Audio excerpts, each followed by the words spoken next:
بسم اللہ الرحمن الرحیم.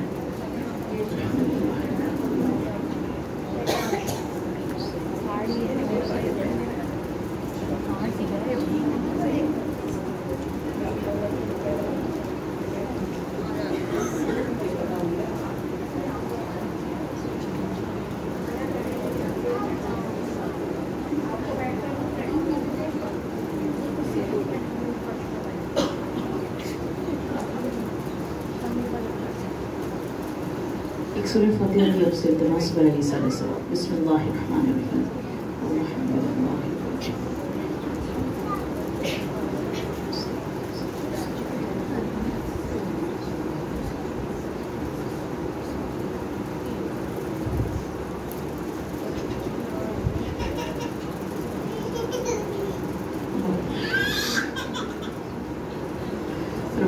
سورہ فاتحہ کا ثواب، اس مجلس اعزاز کا ثواب، اس ذکر کا ثواب الطفیل جہاد معصومین علیہ السلام کل مومنین و مومنات کی ارواح کو پہنچے، شہدائی ملت جعفریہ کو پہنچے، علماء راہ حق کو پہنچے، آپ سب کے جملہ مرحومین کو پہنچے، اور اس گھر کی مرحومہ بالخصوص سیدہ نیلوفر آبدی بنت سید حیدر مہدی اور زوجہ سید حسن صغیر آبدی، پروردگار مرحومہ کے درجات کو بلند فرما، جوار معصومین میں بلند مقام عطا فرما، جوار امام رضا میں بلند مقام عطا فرما، اور اس سورہ فاتحہ کا ثواب بالخصوص ان مومنین و مومنات کی ارواح کو پہنچے کہ جن کا اس دنیا میں کوئی فاتحہ پڑھنے والا نہیں.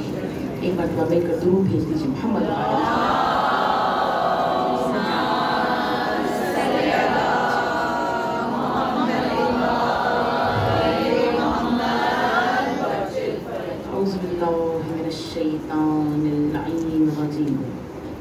بسم اللہ الرحمن الرحیم.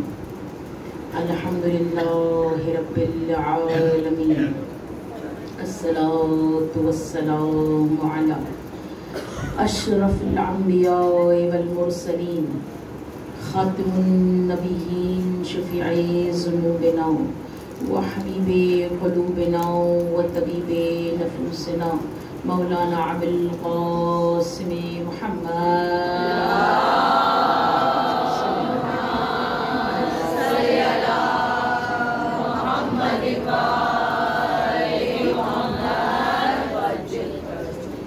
والصلاة والسلام على أهل بيته الطيبين الطاهرين المعصومين المظلومين.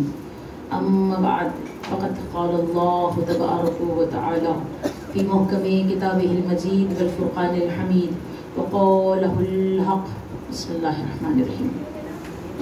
شروع خداوند متعال کے بہترین نام کے ساتھ کہ جس کی قبضہ قدرت میں ہم سب کی جان و مال ہے، اور وہ خالق و مالک جو مسلسل ہر پل ہر آن ہر آنے والی سانس اپنی بہترین نعمتوں سے ہمیں نواز رہا ہے. تعریف اس رب کے لیے کہ جس کی رحمتوں کا سلسلہ کبھی رکتا نہیں ہے اور جس کی نعمتوں سے کسی کا بھی دامن خالی نہیں ہے. باخدا جب نوازنے کی سرحد پر آیا تو ہمیں ہماری اوقات سے بڑھ کر نوازا. جن جن نعمتوں کے ہم اہل نہیں تھے، خدا نے ان نعمتوں سے ہمارے دامن کو بھرا. وہ الگ بات ہے کہ چاہے ہم اس کے حق کو ادا کریں نہ کریں، اس کی رحمتوں کا سلسلہ کبھی نہیں ٹوٹتا اور اس کی نعمتوں کا فیضان کبھی نہیں رکتا. تمام درود و سلام ہے اس کے مصطفیٰ اور مرتضیٰ بندوں پر کہ جنہوں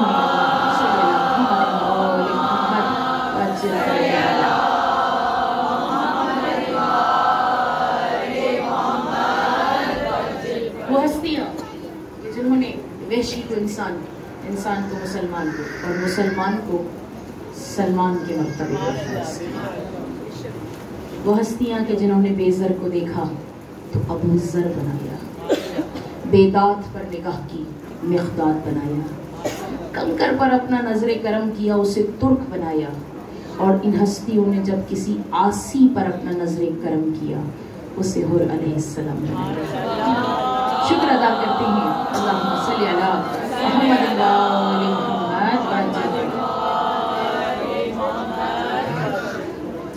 بہت تیزی کے ساتھ یہ ایام ہمارے درمیان سے رخصت ہوتے ہوئے، اور سلام بھی آپ نے سن لیا. چند دن اور ہیں، 40 حسینی ہیں. اور بخدا 40 کے بعد تو پھر اندازہ ہی نہیں ہوتا کتنی تیزی کے ساتھ وقت گزر جاتا ہے، اور ہم پھر یہ کہتے ہوئے نظر آتے ہیں کہ مولا حق تو یہ ہے کہ ہم آپ کا حق ادا ہی نہیں کر سکے۔ مولا یہ تو آپ کی کرم نوازی رہی کہ آپ نے ہم گناہ گاروں کو اس قابل اور اس لائق سمجھا کہ ہماری زندگیوں کو اتنی طول بخشی، اتنی حیات عطا کی کہ ہم نے پھر سے آپ کی رضا کی۔ اس لیے کہ زندگی کے نہ جانے کتنے ایسے موقع ہوتے ہیں جن کے بارے میں ہم یہ نہیں کہہ سکتے کہ آیا ہمیں دوبارہ نصیب ہوں گے یا نہیں ہوں گے۔ ان میں ایک موقع ہے یہ فرش عزا۔ ہاں، کون جانتا ہے اگلے برس کون اس فرش کو پائے گا۔ اس لیے کہ نہ جانے کتنے لوگ تھے جو گزشتہ سال تک ہمارے درمیان موجود تھے اور آج وہ ہمارے درمیان نہیں ہے۔ ہاں، مثال اس گھر کی خاتون کی، نیلوفر آنٹی کی، کہ ظاہر موجود ہے، جب بھی میں اس گھر میں مجلس پڑھتی ہوں میری نظروں کے سامنے ان کا چہرہ آ جاتا ہے کہ کس طرح وہ آگے بڑھ کر ملتی تھی، ظاہر گھر میں موجود ہوتی ہیں، اور دیکھیے کتنی جلدی وقت گزرتا ہے کہ ہمیں معلوم ہی نہیں ہوتا کون سی عزا کا فرش ہمارا آخری فرش ہے۔ تو جس فرش عزا پر جایا کیا کیجیے، مولا سے اس طرح سے التماس کیا کیجیے کہ مولا مجھے نہیں معلوم کہ مجھے اگلا فرش نصیب ہوگا نہیں ہوگا، مولا ہم آئے ہیں اور اس امید کے ساتھ آئے ہیں کہ آپ ہماری شفاعت کریں گے، نہ کہ میں اور آپ جمع ہوئے امام رضا کے فرش عزا پر۔ کتنی بڑی سعادت ہماری کہ پروردگار نے ہمیں موقع بخشا، ہماری حیات کو طولانی کیا اور ہمیں اس امام کی فرش عزا پر بلایا جو سلطان الاولیاء ہے، وہ جو شہنشاہ خراسان ہے۔ باخدا مولا کا لقب ہے غریب الغرباء، لیکن جب میں مولا کے حرم میں پہلی مرتبہ گئی تھی تو میں تادیر مولا کے روضے کو دیکھتی رہی اور بے اختیار میری زبان سے نکلا تھا، مولا کیا غریب الغرباء، آپ تو امیر الامراء۔ اس لیے کہ دیکھیے ہر حرم کی خاصیت ہے، خدا آپ سب کو چہاردہ معصومین کی زواری نصیب کرے، موت نہ آئے اس وقت تک جب تک چہاردہ معصومین کی زیارت پوری نہ ہو۔ دنیا میں تو ہم ان کی زیارت کریں نا، تو ہر حرم کی خاصیت ہے۔ نجف جائیے، وہاں کی اپنی خاصیت ہے۔ ہاں، میں آپ کو اپنا بتاؤں کہ جب میں نجف جاتی ہوں تو میری کیا کیفیت ہوتی ہے، بالکل میں آپ سے اپنی فیلنگ شیئر کروں۔ مجھے ایسا لگتا ہے جیسے کوئی لڑکی اپنے باپ کے گھر آتی ہے، اس لیے کہ علی امت کا باپ ہے۔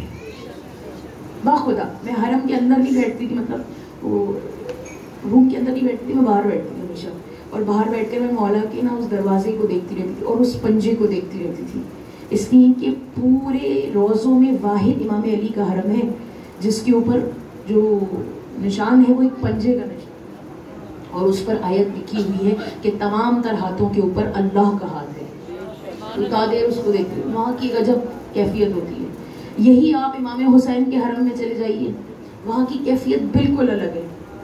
وہاں میرے تو لبوں تک کوئی دعا بھی نہیں آتی، باخدا دل پھٹ جاتا ہے جب آپ قتل گاہ کو دیکھتے ہیں، جب آپ امام کی مرقد کو دیکھتے ہیں، اور خاص طور پر جب آپ کی نظروں کے سامنے وہ ٹھیلہ زینبی، اور پھر آپ اگر اس کے بالکل سیدھ میں دیکھیے تو پھر قتل گاہ، کیا کیا مصائب ذہن میں آ جاتے ہیں۔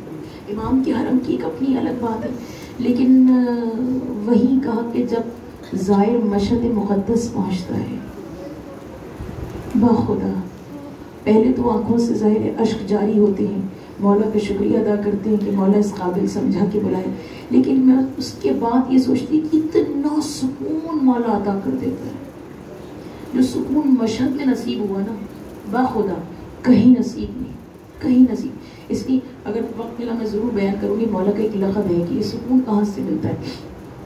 ہم اور آپ جمع ہوئے امام رضا کی فرش عزا پر، اور سب سے پہلے شب شہادت ہے مولا کی۔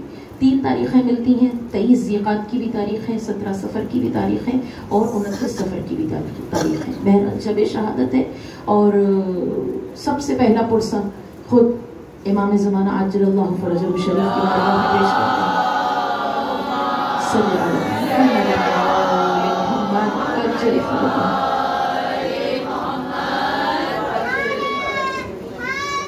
یا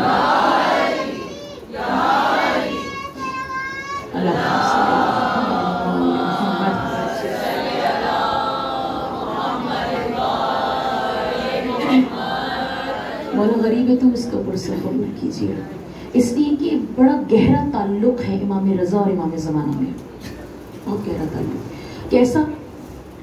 سب کو معلوم کہ امام رضا کی کتنی اولادیں ہیں؟ ایک اولاد ہے، ایک ہی اولاد ہے، اور کوئی اولاد نہیں۔ یہ جتنے رضوی سادات ہیں نا، یہ در حقیقت امام محمد تقی کی اولاد ہے۔ تقوی سادات ہیں جو در حقیقت رضوی سادات کے لگ جاتے ہیں۔ امام تقی جواد سے امام رضا کی نسل آگے بڑھی ہے، ٹھیک، اور ایک ہی اولاد تھی، اور اس امام کو بھی لوگوں نے تانا دیا تھا، اس لیے کہ 48 برس کے ہو گئے تھے، کوئی اولاد نہیں تھی۔ جب کوئی اولاد نہیں ہوئی تو لوگوں نے تانا دیا۔ کون سا تانا؟ ابتر ہونے کا تانا، وہی تانا دیا جو رسول کو دیا تھا، ابتر ہونے کا تانا۔ لیکن اللہ خدا کو کیسے گوارا؟ کہا کہ جس طرح رسول کو تانے سے دور کیا اللہ نے، کس طرح کہ اللہ نے رسول کو خاتون جنت جیسی رحمت عطا کی، وہی وہی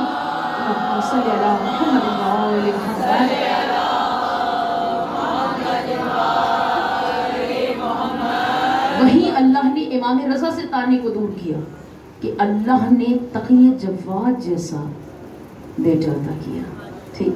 اس کے بعد ملتا ہے کہ ظاہر ہے جب تانا دیا تھا اور اللہ نے بیٹا دیا، تو اس کے بعد ملتا ہے کہ امام تقی جواد ساری زندگی اس بات کو پسند کرتے تھے کہ لوگ آپ کو ابن الرضا پکارے، اس لیے کہ تانا دیا تھا نا کہ کوئی اولاد نہیں لاوارث ہے، تو مولا پسند کرتے تھے اس بات کو کہ آپ کو ابن الرضا کہا جائے، یعنی رضا کا بیٹا پکارا جائے، ٹھیک۔ اور نہ صرف امام تقی جواد بلکہ امام علی نقی، امام حسن عسکری، دونوں نے اپنے آپ کو ابن الرضا کہلوایا۔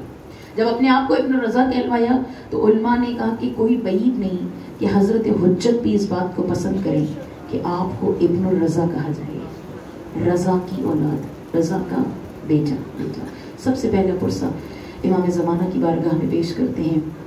خدا نے شرف بخشا اس فرش رضا پر آنے کا، اللہ ہم سب کو امام رضا کی زواری بھی نصیب کرے، اس لیے کہ متعدد حدیثیں ملتی ہیں امام رضا کی زواری کے حوالے سے۔ اللہ کرے زائرین موجود ہوں یہاں پر امام رضا کے، اور کتنے حجوں کا ثواب ہے جو گیا ہے، کتنے حجوں کا ثواب ہے امام رضا کی زواری، معلوم ہے آپ کو؟ 1000 حجوں کا ثواب ہے جو کوئی امام رضا کی زواری کرتا ہے، ٹھیک۔ ایک شخص آیا امام تقی جواد کے پاس اور آ کر کہنے لگا، مولا میں نے سنا ہے کہ جو کوئی آپ کے بابا کا زائر بنتا ہے اللہ اس کو 1000 حجوں کا ثواب عطا کرتا ہے۔ حیرت میں تھا تو مولا نے اس کے سوال کو سنا اور سن کر کہا کہ الف و الف، کہ 1000 ضرب 1000 کتنے ہوئے؟ 10 1000 ضرب 1000 کتنے بنے؟ 10,000 مقبول حجوں کا ثواب دیتا ہے۔ اور کوئی حیرت نہیں اس بات پر، ہاں باخدا کوئی حیرت نہیں۔ کیوں؟ کیونکہ اللہ کیا کہہ رہا ہے کہ جو کوئی زوجین کے درمیان صلح کراتا ہے، جو کوئی عورت اور شوہر کے درمیان صلح کراتا ہے، اللہ اس کو 1000 شہداء کا مرتبہ عطا کرتا ہے۔ ایک شہید کا مرتبہ کتنا؟ قرآن گواہی دے رہا ہے کہ ایک شہید کا مرتبہ کتنا، کہ وہ اللہ کی طرف سے رزق بھی پا رہا ہے اور زندہ بھی ہے۔ اللہ 1000 شہداء کا شرف بخش رہا ہے صرف صلح کرانے پر۔ تو جب صلح کرانے پر اتنا شرف ہے تو اس امام کی زیارت کرنے کا اجر 10,000 حج نہیں ہو سکتا کیا؟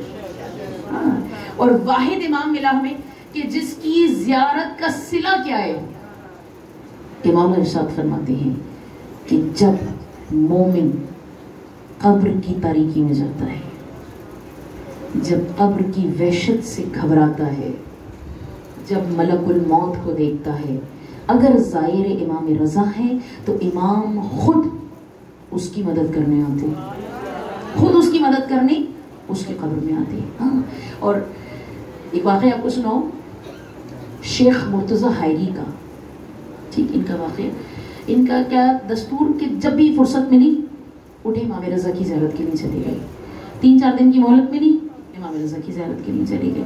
یہاں تک کہ لکھا کہ ظاہر پرانا دور تھا تو 1.5-2 دن سفر کر کے گزارا, آدھے دن کے لیے گئے, حرم کی زیارت کی اور پھر واپسی کے سفر کو اختیار کیا. اس طرح بھی زیارت کرتے کرتے زندگی میں 70 مرتبہ زیارت کی, 70 مرتبہ زیارت کی.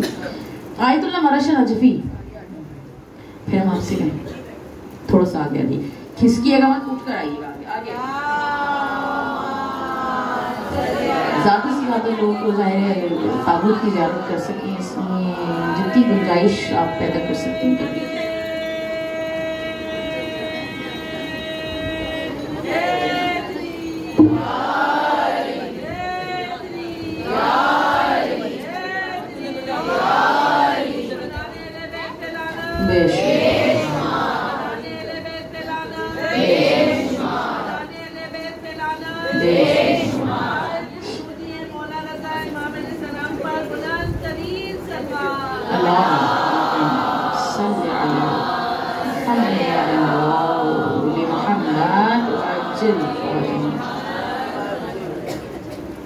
ایک دفعہ بیٹھ جائیے آپ سب. ٹھیک, بہرحال 70 مرتبہ گئے, 70 مرتبہ. آیت اللہ مرش نجفی اور یہ دوست تھے. ٹھیک, اب ان کے بیٹے نے نا واقعہ لکھا, آیت اللہ مرش نجفی کے بیٹے نے لکھا.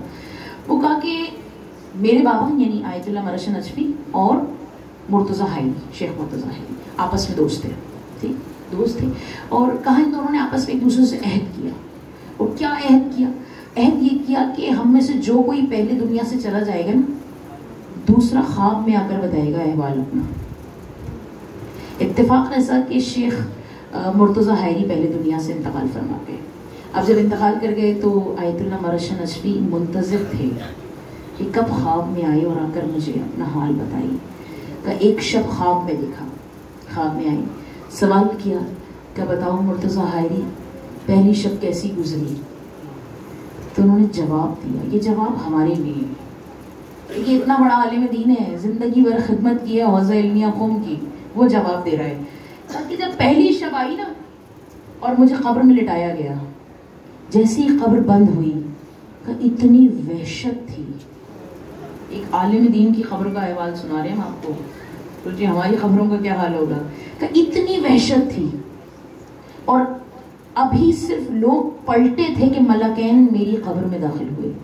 روایت بھی ملتی ہے کہ تشییع جنازہ کرنے والوں کی آوازیں آ رہی ہوتی ہیں کہ ملکین قبر میں آ جاتے ہیں, اتنی جلدی آتے ہیں, اتنی جلدی. ہاں, کہا کہ ابھی آوازیں ہی آ رہی تھی کہ ملکین میری قبر میں آئے, اور جیسے ہی وہ آئے ان کے چہرے کی ہیبت و جلال دیکھ کر مجھ پر وہ خوف طاری ہوا جو زندگی میں کبھی نہیں ہوا. کہ میں کانپ رہا تھا, اور جب میں کانپ رہا تھا, میں لرز رہا تھا, دور سے مجھے ایک آواز سنائی دی. کیا؟ لا تخفلا, لا تخفلا. کہ یہ آواز دور سے سنائی دے رہی تھی, اور آہستہ آہستہ یہ آواز قریب آتی چلی گئی, اور جیسے جیسے یہ آواز قریب آ رہی تھی ملائکہ دور ہٹتے چلے جا رہے تھے. لا تخفلا, لا تخفلا, گھبراؤ مت, ڈرو مت, گھبراؤ مت. اور کہا تھوڑی دیر گزری کہ ایک نور میری قبر میں اترا, اور اس نے مجھے آ کر کہا کہ مرتضی حائلی گھبرا گئے تھے کیا؟ میں نے دست ادب جوڑ کر کہا کہ مولا اتنا خوف مجھے زندگی میں کبھی طاری نہیں ہوا, اتنا لرزہ مجھ پر کبھی طاری نہیں ہوا جو ان ملائکہ کی ہیبت و جلالت کو دیکھ کر مجھ پر طاری ہوا. مولا نے کہا جاؤ, ہم نے تم سے خوف کو دور کر دیا, ہم نے تم سے خوف کو دور کر دیا, اس لیے کہ ہم خود آ گئے. اور اس کے بعد وہ کہتے ہیں کہ مولا نے اٹھتے اٹھتے کہا کہ مرتضی حائلی بھی ایک مرتبہ آئے ہیں, 69 مرتبہ آنا باقی ہے. جتنی مرتبہ تم جاؤ گے اتنی مرتبہ امام تمہاری قبر میں آئے گا. اور کس کس منزل پر آئے گا مولا؟ خدا جب پڑھ رہی تھی مولا کے بارے میں تو واقعی جو ظاہر ہے مولا کا کتنا مقام شکر ہے اس کے لیے کہ مولا کہتے ہیں کہ نہ صرف قبر میں آؤں گا, عند الصراط, جب صراط پر سے گزرو گے, صراط پر سے گزر. اچھا یاد رکھیے صراط کے بارے میں تو ملتا ہے نا کہ بال سے زیادہ باریک, تلوار سے زیادہ تیز, ایسے ہی ہے صراط. لیکن ایک عجیب بات ہے, صراط پر سے ہر کوئی گزرے گا, صراط پر سے ہر کوئی گزرے گا, اللہ ہر ایک کو گزارے گا اس پر سے. نیچے کیا ہے؟ جہنم کی آگ ہے، نیچے جہنم کی دہکتی ہوئی آگ ہے. اللہ گزارے گا ہر ایک کو، چاہے مومن چاہے منافق. منافق کا تو وہی کام تمام، لیکن گزارے گا ہر ایک کو. وہ الگ بات ہے کہ مومن پر وہ آگ اثر انداز نہیں ہوگی، لیکن اللہ گزارے گا ہر ایک کو. کیوں؟ یہ بھی مصلحت ہے اس کی. جب گزارے گا اور گزر کر وہاں پہنچو گے تبھی تو معلوم ہوگا کہ اگر اطاعت خدا میں نہیں ہوتے تو پھر کیا حال ہوتا. اطاعت خدا کی تو اللہ نے کیا مقام دیا، نہیں کرتے تو پھر اللہ کیا دیتا؟ گزارے گا سب کو. ٹھیک کہا عند الصراط، جب صراط پر سے گزر رہے ہوگے اور جب قدم لڑکھڑائیں گے میں رضا تمہارے ہاتھوں کو تھاموں گا. عند المیزان، جب تمہارے حساب و کتاب کو کھولا جائے گا، جب نامہ اعمال کو کھولا جائے گا. مولا کہتے ہیں اس وقت آؤں گا، اس وقت آؤں گا. اللہ اللہ امام رضا. خدا سب کو زبانی نصیب کرے. اور جو کوئی نہ جا سکے وہ کیا کرے؟ یہ بھی تو سوال ہے نا. جو کوئی نہ جا سکے وہ کیا کرے؟ وہ وہی کرے جو چھٹے امام نے امام حسین کے لیے کہا. کیا؟ اللہم صلی علی محمد وآل محمد وعجل فرجهم. چھٹے امام نے مولا کے لیے کہا. کیا کہا؟ نہیں جا سکو تو کیا کرنا؟ اپنے گھر کی چھت پہ جانا، 2 جملے ادا کرنا. کیا؟ السلام علیک یا ابا عبداللہ الحسین، السلام علیکم ورحمۃ اللہ وبرکاتہ.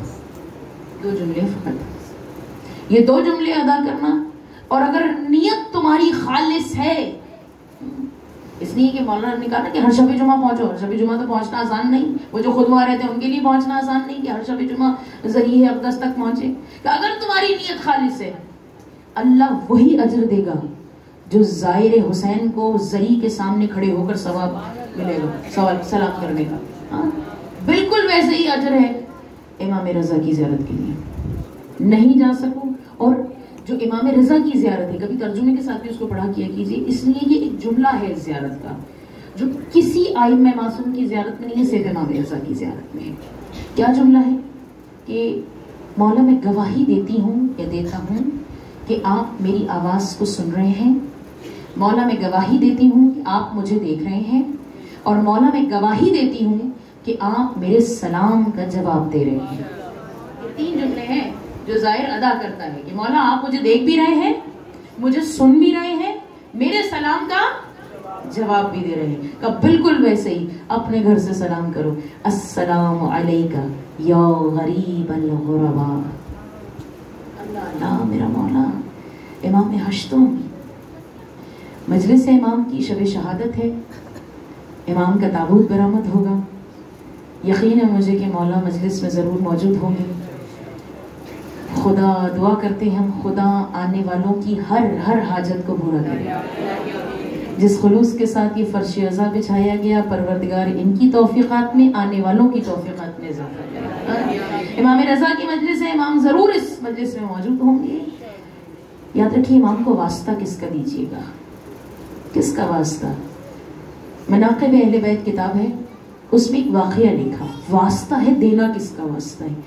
کہا کہ 2 بھائی تھے شہر یزد کے، ایک فاسق تھا ایک مومن تھا. ٹھیک قافلہ چلا تھا زیارت کرنے امام رضا کی، اور دونوں بھائی اس قافلے میں بہت تیزی کے ساتھ میں گزر رہی ہوں، بہت تفصیلی واقعہ ہے. قافلہ چلا تھا اور پرانا دور تھا، ظاہر ہے آج کا دور تو تھا نہیں، لوگ اونٹوں گھوڑوں پر سفر کرتے تھے. دونوں بھائی اس قافلے میں موجود تھے. جب مشہد قریب آیا تو جو فاسق بھائی تھا وہ مر گیا. اور جو مر گیا تو ظاہر ہے اس کا دوسرا بھائی موجود تھا. اس نے کہا کہ مشہد کے قریب آ گیا ہوں، اپنے بھائی کو یہیں دفن کروں گا. غسل و کفن دیا، اور غسل و کفن دینے کے بعد اس نے فیصلہ کیا کہ میں دفن سے پہلے اپنے بھائی کو امام کی زری پر لے کر جاؤں.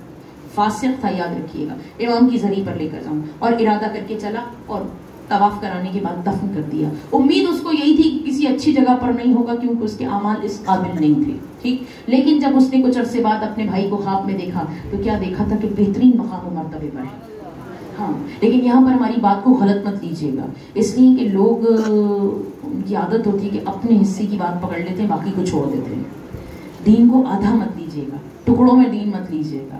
نماز کی اپنی بہت بڑی اہمیت، روزے کی اپنی ایک بہت بڑی اہمیت، حج اس کی سب سے بڑی اہمیت ہے، جامع عبادت ہے ہماری. ٹھیک لیکن ان تمام تر عبادتوں نے جس بنیاد پر قبول ہونا ہے، وہ آپ کو بتا رہے ہیں. خود یہاں تک کہ امام رضا کا قول ہے کہ ہماری محبت پر بھروسہ کر کے عمل مت چھوڑنا، اور نہ اپنے عمل پر بھروسہ کر کے ہماری محبت کو چھوڑنا، اس لیے کہ دونوں ایک دوسرے کے ساتھ ہیں. یہ دونوں ساتھ میں ہیں تو قبولیت کے درجے پر پہنچو گے. ٹھیک، تو مطلب سوچا اس نے یہی تھا کسی اچھے مقام پر نہیں ہوگا، مگر جب دیکھا تو بہترین مقام پر تھا. سوال کیا کہ تمہیں تو کسی اچھی جگہ پر نہیں ہونا چاہیے تھا، یہ سب کیسے؟ کہنے لگا اچھی جگہ پر نہیں تھا. جب میری روح میرے جسم سے جدا ہوئی، کہنے لگا آگ کے شعلوں نے مجھے اپنے لپیٹ میں لے لیا. کہتے تم نے میرے غسل کا ارادہ کیا، میں نے سوچا پانی ڈالو گے یا آگ بجھ جائے گی، وہ آگ مزید بھڑک گئی، اس لیے کہ عمل کی منزل پر نہیں تھا. ٹھیک، کہا تم نے کفن دینے کا ارادہ کیا، میں نے کہا کفن پہناؤ گے آگ بجھے گی، وہ کفن آگ کے انگاروں میں تبدیل ہوا. تم نے میرے جنازے کو تیار کیا، کہا میرا بدن جل رہا تھا، پکار رہا تھا مدد کے لیے، کوئی نہیں تھا جو میری آواز کو سنتا. ایسے میں تم نے فیصلہ کیا کہ دفن سے پہلے مجھے امام کی مرقد پر لے کر جاؤ گے. اور کہتا ہے جیسے ہی تم لے کر چلے، یاد رکھیے گا مرنے والوں کی آنکھوں پر سے اللہ حجابات کو ہٹا دیتا ہے. وہ کچھ دیکھ رہے ہوتے ہیں جو ہماری نگاہیں نہیں دیکھ رہی ہوتی. کہ اللہ نے ایک مرتبہ حجابات کو ہٹایا، اور جب تم میرے جنازے کو لے کر چلے تو میں نے دیکھا کہ ذریح مطہر کے درمیان مولا خود تشریف فرما، اور مولا کے ساتھ ایک بزرگ ہستی حضرت خضر موجود جو امام کی زیارت پر آئی ہوئی ہے. لیکن کرم دیکھیے امام کے حرم کا. کہتا ہے جیسے ہی جنازہ حرم کی حدود میں داخل ہوا، عذاب ہٹا لیا گیا. ایسے میں وہ بزرگوار نے مجھ سے کہا یہ جو عذاب تم پر سے ہٹائے نا وقتی ہے، جیسے ہی جنازہ حرم کی حدود سے باہر نکلے گا یہ عذاب واپس جاری کر دیا جائے گا. کہا کیا کروں؟ کہا پکارتے کیوں نہیں؟ دیکھیے دیکھ رہا ہے اپنی نگاہوں سے، مولا کو دیکھ رہا ہے. کہا پکارتے کیوں نہیں؟ کہتا ہے میں نے فوراً آواز دی یا امام رضا، یا امام رضا. لیکن اگلا جملہ جو کتاب میں لکھا کہ مولا نے اس کی آواز پر نہیں سنا. خدا نہ کرے کسی چاہنے والے کا اعمال نامہ ایسا ہو کہ مولا کو پکارے اور حجت خدا متوجہ نہ ہو. مولا نے نہیں سنا. ایک چکر ختم ہوا، دوسرا چکر شروع ہوا. میں پکار رہا تھا مولا میری مدد کیجیے، میری شفاعت کی. کہتے مولا نہیں سن رہے تھے. کہتے ایسے میں جب تیسرا اور آخری چکر شروع ہوا، اب میری روح نے لرزنا شروع کیا کہ بس اب باہر نکلے گا جنازہ یا عذاب تعینی مجھ پر ہمیشہ کے لیے جاری کر دیا جائے گا. تو ایسے میں وہ بزرگوار مجھ سے کہتے ہیں پکار کیوں نہیں رہے؟ میں نے کہا پکار رہا ہوں، مولا جواب نہیں دیتے، متوجہ نہیں ہوتے میری جانب. اس بزرگوار نے کہا جانتے ہو ایک طریقہ ہے. کہا کیا؟ کہ یہ جو امام رضا ہے نا، ان کو اپنی ماں فاطمہ سے بڑی عقیدت ہے، تو مولا کو ان کی جدہ کا واسطہ دو. یہ کہتا ہے میں نے جیسے ہی سنا میں نے پکارا یا امام رضا، آپ کو آپ کی جدہ کا واسطہ. جی یہ جو آپ کی آنکھوں سے آنسو نکل رہے ہیں، یہ مصائب کے آنسو نہیں، یہ معرفت کے آنسو ہیں، یہ معرفت کے آنسو ہیں. کہ یا امام رضا، آپ کو آپ کی جدہ کا واسطہ میری شفاعت کر دی. وہ کہتے ہیں اب جو میں نے پکارا امام کی نگاہیں بلند ہوئی. وہ جو اب تک متوجہ نہیں تھا ایک مرتبہ متوجہ ہوا، امام کی نگاہیں بلند ہوئی. اور کہتا ہے جب امام نے ان نظریں اٹھا کر مجھے دیکھا، امام کی آنکھیں سرخ تھی اور زارو قطار رو رہا تھا مولا. اور مجھے دیکھ کر کہا اے شخص تو میرے حرم میں آ گیا مگر میری شفاعت کے قابل نہیں تھا، میں کیسے تیری شفاعت کرتا؟ مگر اب جب کہ تو نے مجھے میری ماں کا واسطہ لیا. اس کے بعد کہتا ہے مولا نے دستے دعا کو بلند کیا، پروردگارا تجھے میری ماں فاطمہ کا واسطہ اس کے گناہ کو بخش دے. کہتا ہے اللہ نے مجھ پر سے عذاب کو ہٹا لیا. یقیناً مولا بھی یہاں موجود ہے، مولا کی ماں فاطمہ بھی اس مقام پر موجود ہے. بیٹے کے تابوت کو ضرور بی بی زیارت کرنے آئی ہوں گی. مولا ہم آپ کو آپ کی جدہ کا واسطہ دیتے ہیں. مولا جتنی بیویاں اس فرش عزا پر جو بھی حاجت لے کر آئی، مولا ہم سب کے دامنوں کو گوہر مراد سے بھر دیجیے. مولا نہ جانے کس کی کتنی ایسی حاجتیں ہوں گی جو وہ کسی دوسرے مومن کو بتاتے ہوئے بھی شرماتا ہوگا. مولا امام ہوتا ہی وہ ہے جو دلوں کے بھیدوں سے واقف ہوتا ہے. مولا آپ دلوں میں موجود ہر حاجت سے واقف ہیں. مولا آج آپ کی اس تابوت سے کوئی خالی ہاتھ نہ جائے. مولا سب کی دعاؤں کو قبول کریں. جتنے بھی عزادار اس فرش عزا پر اور جہاں جہاں عزادار آپ کے موجود ہیں مولا ان سب کو شفاء کاملہ عاجلہ عطا کرے. مولا ہماری روحانی جسمانی بیماریوں کو دور کرے. مولا ہر پریشانی کو ہم سے دور کرے. امام رضا کو ان کی جدہ کا واسطہ دیتے ہیں. اس لیے یاد رکھیے امام کا ایک لقب ہے امام رؤوف. زیارت اگر آپ نے پڑھی ہو تو زیارت کا جملہ ہے کہ السلام علی الامام الرؤوف. رؤوف کے معنی جانتے ہیں کیا ہوتے ہیں؟ صرف اسی امام کا لقب ہے. رؤوف کے معنی ہوتے ہیں اے بے انتہا مہربان امام. اے بے انتہا سب مہربان ہیں, یہ سب مہربان, لیکن امام کا لقب ہے رؤوف, اے بے انتہا مہربان امام. اور خود مولا امیر المومنین کی حدیث ہے کہ اللہ کی رحمت کے 100 حصے, اس کی رحمت کے 100 حصے. لیکن آگے مولا ارشاد فرماتے ہیں کہ جہاں اس کی رحمت کے 100 حصے وہیں اس نے اپنی رحمت کا فقط ایک حصہ دنیا میں نہ بھیجا ہے. ایک حصہ بھیجا ہے, 99 حصے اس نے اپنے پاس رکھے راز میں. 99 حصے اس کے پاس, ایک حصہ اس روئے زمین پر بھیجا. اور اس ایک حصے کا اثر کیا ہے کہ مائیں بیٹھی ہیں یہاں پر. ماں کی محبت کیا ہوتی ہے اولاد کے لیے؟ اپنی جان قربان کر دے, اولاد پر آنچ نہیں آنے دیتی. ایسی محبت ہے ماں کی, دنیا سے بڑھ جائے گی, اولاد پر کوئی حرف آنے نہیں دے گی. ایسی محبت ہے. امام کہتے ہیں کہ اللہ نے ماں کے اندر اپنی اس محبت کے ایک حصے کا حصہ رکھا ہے. آدم سے لے کر تا قیامت جتنے بھی گزرے نا, ان کے دل میں اگر کوئی کسی کے لیے احترام ہے, کسی کے لیے رحم ہے, کسی کے لیے اگر کوئی آبرو ہے, تو وہ اللہ کی اس رحمت کے ایک حصے کا حصہ ہے. اب وہ 99 حصے کیا ہوں گے؟ تو وہ محشر میں ظاہر ہوں گے, محشر میں, میدان حشر میں ظاہر ہوں گے. کیوں اللہ نے نہیں بھیجے زمین پر؟ صرف آپ کو رؤوف بتا کر آگے بڑھ جاؤں گی. کیوں اللہ نے روئے زمین پر نہیں بھیجے؟ اس لیے کہ معصوم نے ارشاد فرمایا کہ دنیا والوں میں وہ ظرفیت نہیں ہے کہ اللہ کے ان 99 حصوں کو قبول کر سکے. تو امام کی جو رافت ہے, رافت کسے کہتے ہیں؟ رحمت کی انتہا. بہت آسان زبان میں آپ سے کہیں, رحمت کی انتہا. امام رؤوف ہے, ان کی رافت کو محسوس کیجئے گا. ٹھیک, جہاں کہا کہ اللہ نے ایک حصہ اپنی رحمت کا دنیا میں بھیجا, 99 اللہ نے اپنے پاس رکھے, وہیں کہا کہ جتنے ائمہ معصومین ہیں اللہ نے ان میں 100 کے 100 حصے دیے. اور تبھی دیکھیے مولاؤں کا کرم کیسا ہے. ان سب کے لیے کہا نا کریم ابن کریم ابن کریم ابن کریم. 100 کے 100 حصے دیے. جہاں اللہ نے 100 کے 100 حصے دیے ہوں, جہاں یہ سب کے سب اللہ کی رحمت کا خزانہ ہو, وہی امام کا لقب ہے امام رؤوف. اے بے انتہا مہربان مولا, اے بے انتہا مہربان مولا. مانگیے گا آج مولا کی شب شہادت ہے, پہلے تو مولا کو پرسہ پیش کیجئے گا اور جو مانگنا ہے مانگیے گا. امام کی فرش عزا پر ہم جمع ہوئے. کون سا مظلوم مولا؟ جو غریب الوطن ہے. غریب الوطن ہے بالکل ویسے ہی جیسے حسین غریب الوطن. کیوں؟ اس لیے کہ جب مامون کو حکومت ملی تھی تو اس نے فضل بن ربیع سے پوچھا تھا کہ میری حکومت کو کس کس سے خطرہ ہے. اس نے 3 نام بتائے تھے. 3 نام کس کس کے؟ کہا پہلا تو تمہارا اپنا بھائی امین, ٹھیک, اس نے کہا کہ اسے قتل کر دوں گا, راستے سے ہٹا دوں گا. دوسرا کہا اس کا وزیر, کہا اسے بھی قتل کر دوں گا. تیسرا کہا علی ابن موسی الرضا. جانتے اس نے کیا کہا تھا؟ کہنے لگا یہ کون ہے؟ باخدا یہ بھی مولا کے مصائب ہیں, اس لیے کہ یہ اہل بیت کی غربت ہے. باخدا مصائب ہیں ان کے کہ ان کے وقت کے لوگ ہی انہیں نہیں جانتے تھے.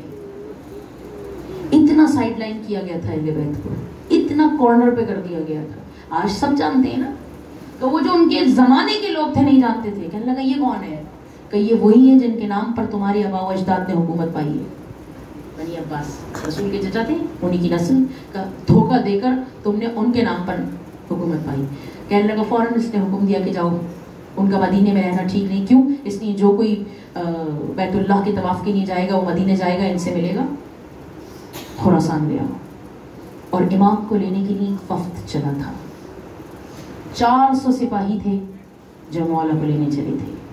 حکم تھا کہ انہیں ولی عہدی دی جائے گی، لیکن یاد رکھیے یہ ولی عہدی نہیں تھی، یہ مولا کی گرفتاری تھی.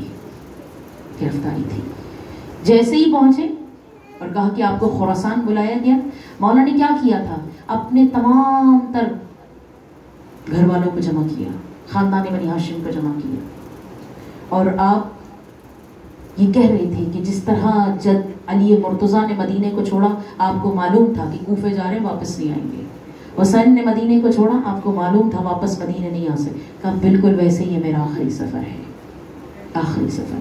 اور امام چلے تھے، ٹھیک. 400 سپاہیوں کا وفد تھا جو مولا کو لے کر چلا تھا، اور حکم یہ تھا کہ ان راستوں سے لے کر گزرنا جہاں امام کے چاہنے والے موجود نہ ہوں.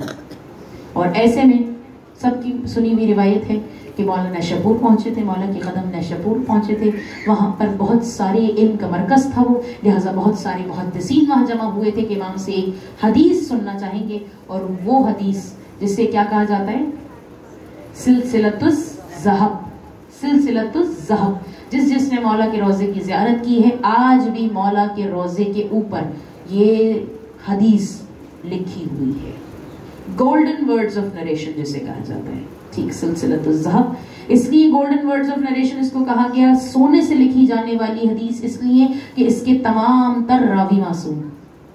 یہ جو ابھی نقش آپ کے درمیان تقسیم ہوا ہے، اس پر بھی حدیث لکھی ہوئی ہے، 3 زبانوں میں لکھی ہوئی ہے، اس کو جا کر دیکھیے گا. سلسلۃ الذہب مولا کی بڑی مشہور و معروف حدیث. اور کیا تھی، مولا نے کہا کہ جس نے لا الہ الا اللہ کہا وہ اللہ کے قلعے میں آ گیا اور اللہ کے عذاب سے بچ گیا. ٹھیک. مولا نے اتنا کہا تھا اور اپنے محمل کے پردے کو گرا دیا تھا، اور جس کے ہاتھ میں مہار تھی اس نے آپ کی سواری کو آگے بڑھایا. کہ لوگ جلدی جلدی اس کو لکھنے لگے، ٹھیک، پوری سلسلہ سند کو لکھنے لگے، اس حدیث کو لکھنے لگے. اور جب لکھتے لکھتے متن کو لکھا نا تو لوگ ایک مرتبہ رک گئے کہ کیا صرف لا الہ الا اللہ کہہ دینے سے جنت میں چلے جائیں گے. مولانا نے سوچنے پر مجبور کیا تھا سب کو، اور جیسے ہی سب سوچنے لگے ایک مرتبہ آپ نے ہماری کے پردے کو اٹھایا اور کہا بشروطہا، شرط ہے، لا الہ الا اللہ کی شرط ہے، وانا من شروطہا، اس کی ایک شرط میں ہوں. اور یہی وجہ ہے شرط کیسی مولا کی. یاد رکھیے جو امام رضا کی زیارت کے لیے جاتا ہے نا، آپ گئے ہوں گے امام حسین کی ذریعے پہ بھی گئے ہوں گے، مولا عباس کی ذریعے پہ بھی گئے، مولا علی کی ذریعے پہ بھی گئے ہوں گے، لیکن یاد رکھیے جو مولا رضا کی زیارت پہ جاتا ہے نا وہ لازمن اسنا عشری ہوتا ہے، وہ 12 کا ماننے والا ہوتا ہے. کیوں؟ اس سے پہلے کیا ہے، ڈائیورژنز ہے. امام موسی کاظم سے کیا ہوئی تھی، یہ ڈائیورژنز. فرقے جتنے بنے تھے کس سے بنے تھے، وہیں سے بنے تھے. آپ کو جو امام کے حرم میں ملے گا نا وہ لازمن 12 کا ماننے والا ہوگا، اور جنت میں وہی جائے گا جو 12 کا ماننے والا، 1-2 کا نہیں، 12 کے 12 کا ماننے والا ہوگا. تو ایک فضیلت امام کی یہ بھی ہے. پہنچے امام خراسان، اور مامون نے حکم یہ دیا تھا، لعین نے، کہ کوئی امام کے لیے پردے کو نہیں ہٹائے گا، کوئی امام کے استقبال کے لیے نہیں کھڑا ہوگا. لیکن لکھا کہ جیسے امام کے قدم پہنچے اس کے دربار پہ تو ایک مرتبہ اتنی تیز آندھی چلی کہ پردے خود بخود ہٹنے لگے. اس نے کہا تھا نا کوئی ہٹائے گا نہیں، خود بخود پردے ہٹنے لگے. اس نے کہا تھا کوئی کھڑا نہیں ہوگا، لکھا کہ خود کھڑے ہو کر اس نے استقبال کیا مولا کا، اور مولا سے کہنے لگا بیٹھیے میرے مقام پر، تخت پر بیٹھیے. بالکل یا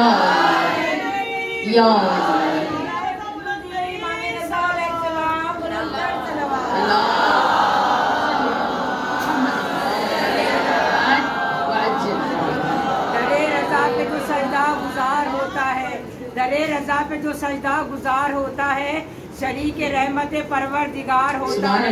اور درے رضا کی گدائی جسے بھی مل جائے فقیر ہوتے ہوئے تاجدار ہوتا ہے. بادشاہ خراسان پہ بلند تر صلوات.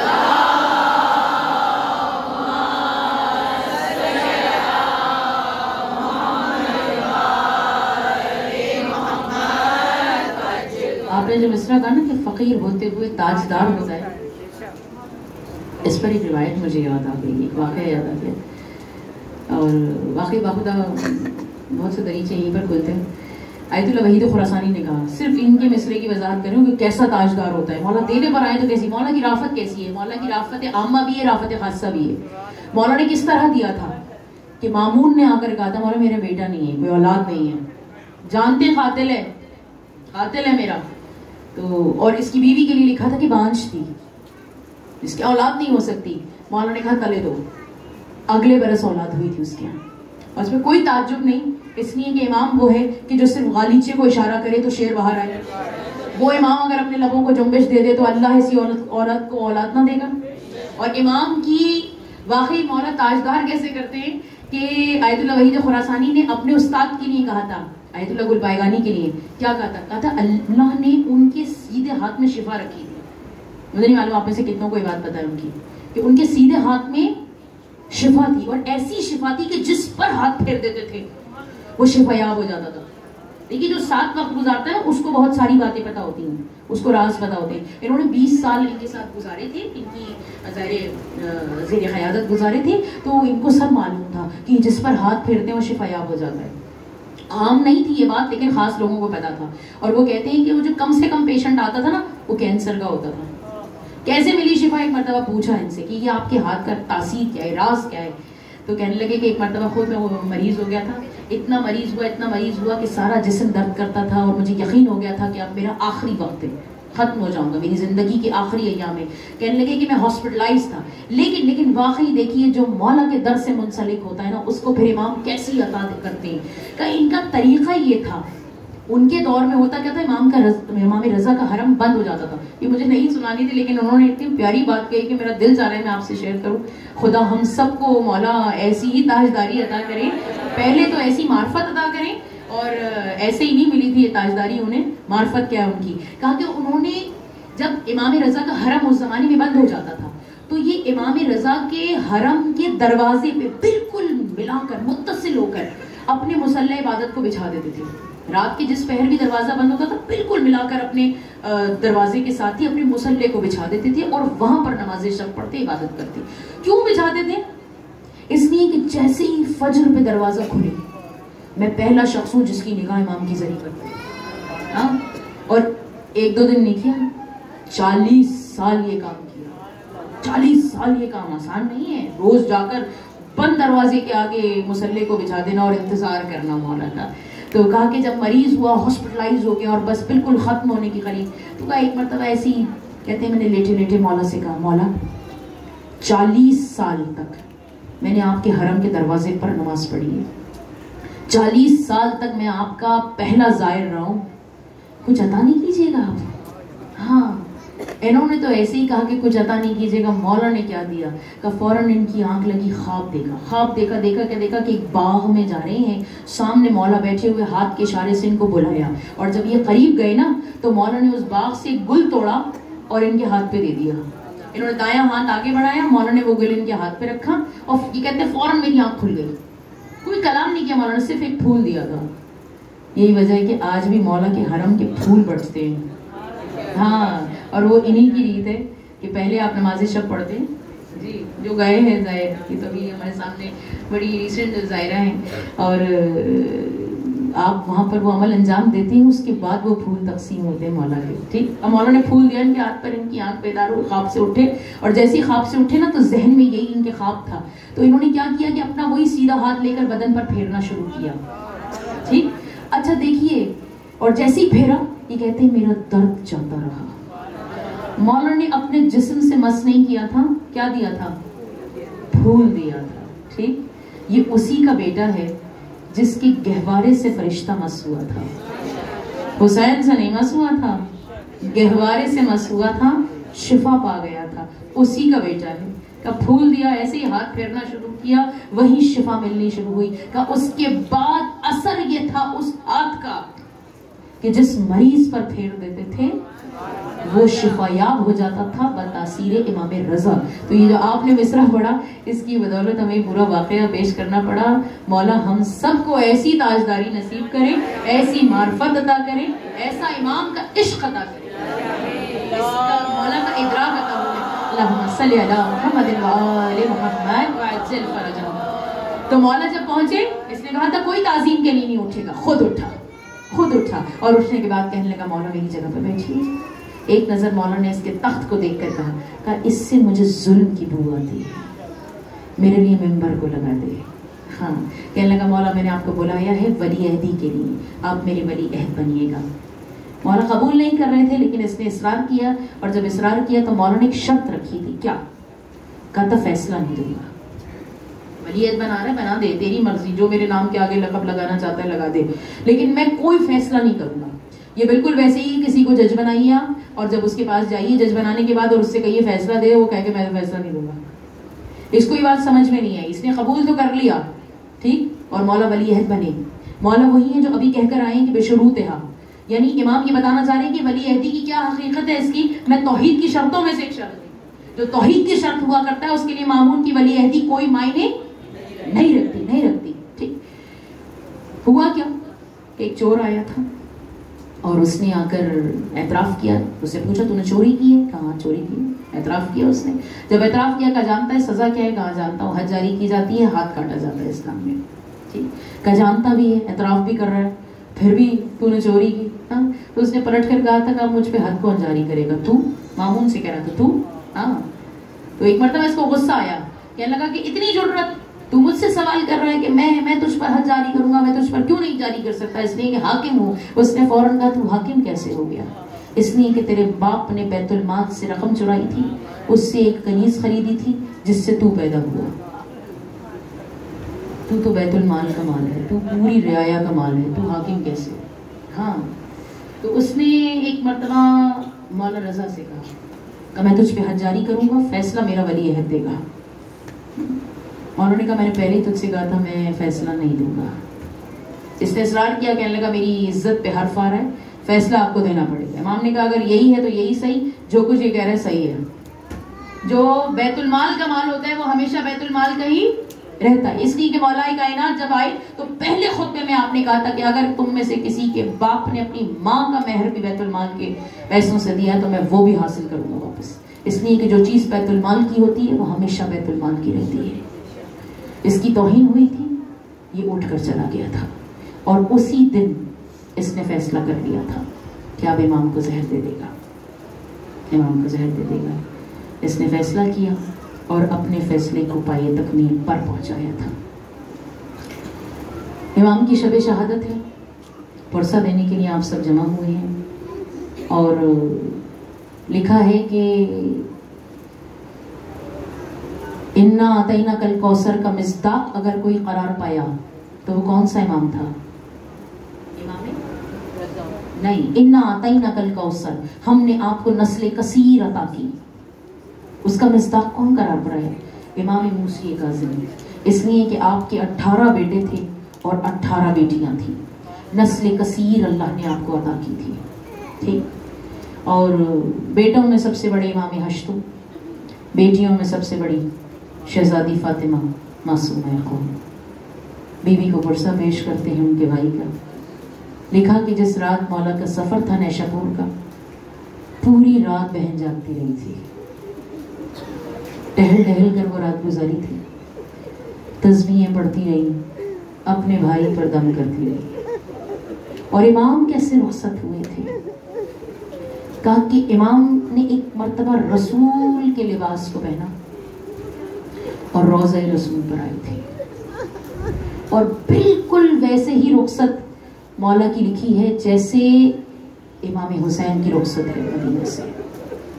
کہ قبر پر گرا دیا تھا خود کو, کہتے جاتے تھے نانا میں آپ کے دیار کو چھوڑنا نہیں چاہتا, نونا میں آپ کے شہر کو چھوڑنا نہیں چاہتا, میں جانتا ہوں یہ میری زندگی کا آخری سفر ہے, اب رضا پھر لوٹ کر کبھی مدینے واپس نہ آئے گا.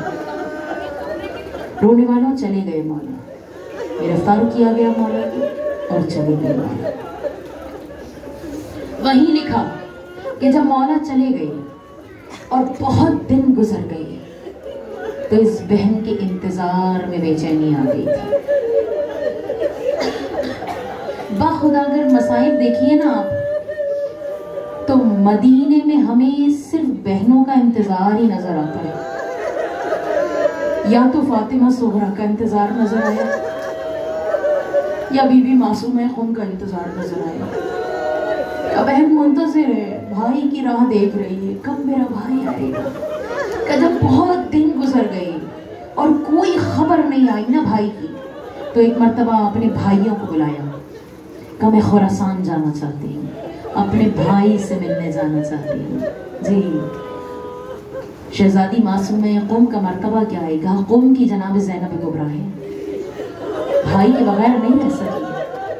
بی بی نے اپنے شہر کو چھوڑا، اپنے بھائیوں کے ہمراہ چلی، اور کس شان سے بی بی کی سواری چلی تھی.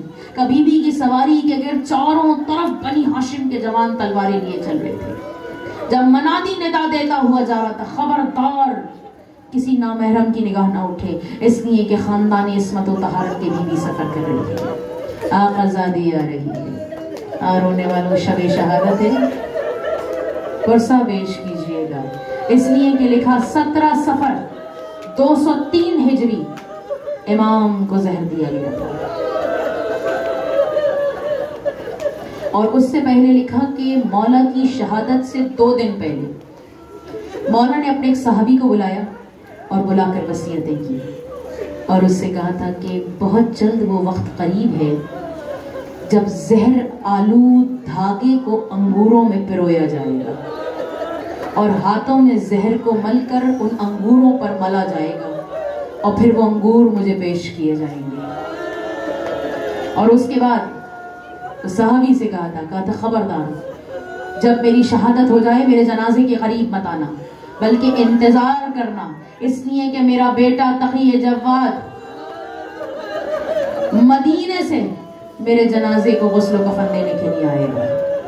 اور یاد رکھنا مامون میرے جنازے کی تجہیز و تکفین کرنے کے لیے آگے بڑھے گا، اسے خبردار کر دینا کہ اگر میرے جنازے کے نزدیک بھی آیا اللہ اس پر عذاب کو جاری کر دے گا. معصوم کو صرف معصوم ہی دفن کر سکتا ہے. ادھر وہ وقت آیا کہ جب امام رضا مامون کے دربار میں بیٹھے ہوئے ایک مرتبہ اس ملعون نے انگوروں کا ایک طبق مولا کے سامنے رکھا. مولا نے ایک نظر ان انگوروں کو دیکھا، کہنے لگا مولا یہ موسم کے بہترین انگور ہیں جو میں نے آپ کے لیے منگوائے ہیں. مولا نے جواب دیا اس سے کہیں زیادہ بہتر جنت کے انگور ہیں. کہنے لگا مولا آپ مجھ پر شک کر رہے ہیں؟ کہا نہیں مجھے شک نہیں، مجھے یقین ہے کہ امر الہی سے اب اس دنیا میں ہمارا وقت پورا ہو چکا ہے. رونے والوں تاریخ نے لکھا کہ مولا نے صرف 2 انگور توڑے اور تناول کیے. 2 انگور تناول فرمائے اور اس کے بعد مولا اٹھ کر جانے لگے. جب جانے لگے نا تو اس ملعون نے سوال کیا کہ مولا کہاں جا رہے ہیں؟ مولا نے مڑ کر جواب دیا جہاں تو بھیجنا چاہتا تھا وہیں جا رہا ہوں. اور اس کے بعد مولا بیت الشرف پہ تشریف لائے، اور اس کے بعد لکھا کہ جب بیت الشرف میں تشریف لائے مولا ایک مرتبہ زہر حلاحل نے جسم میں اثر دکھایا، میرے مولا نے تڑپنا شروع کیا. اللہ رے غربت امام رضا کیسی غریب الوطنی میرے مولا کی کہ نہ تو بیٹا پاس تھا، نہ بہن پاس تھی، نہ بھائی پاس تھا. عالم تنہائی میں میرا مولا تڑپ رہا تھا اور اپنے جد کے اس منظر کو یاد کر رہا تھا کہ جب حسین زین سے زمین پر گرے، اور جب زین سے زمین پر گرے تو مختل نے لکھا کہ تا دیر مولا نہ زین پر تھے نہ زمین پر تھے، تیروں کے آسمان پر مولا معلق تھے. ایک مرتبہ امام ان مسائب کو یاد کر رہے ہیں، اپنے جد کی غربت کو یاد کر رہے ہیں. ناگاہ وہ وقت بھی آیا کہ جب رسول خدا باہوں کو پھیلا کر آئے، مولا متقیان لینے کے لیے آئے، ایک ماں بقیے سے لینے کے لیے پہنچی. ادھر امام رضا کی شہادت ہوئی. پرسہ پیش کرتے ہیں امام تقی جواد کو، مولا آپ کی یتیمی کی شب ہے، مولا آپ کے بانوں پر خاک یتیمی آ رہی ہے. مگر مولا دستے ادب جوڑ کر کہوں مولا آپ یتیم تو ہوئے مگر کسی نے آپ کو اونٹ کی پشت سے رسیوں کے بندہ نہیں باندھا. مولا اور وہی نے حسین کے قریب ہے،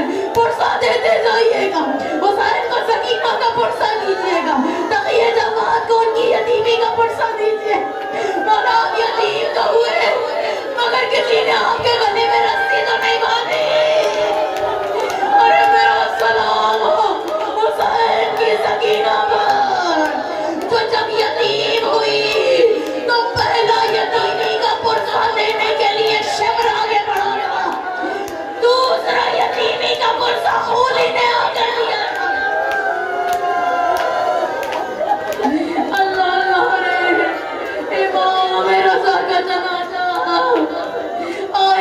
کون مولا کا تابوت اٹھے گا؟ غریب الغربا کا تابوت اٹھے گا. جنازے پر نبی شاہ امی کلثوم اور رقیہ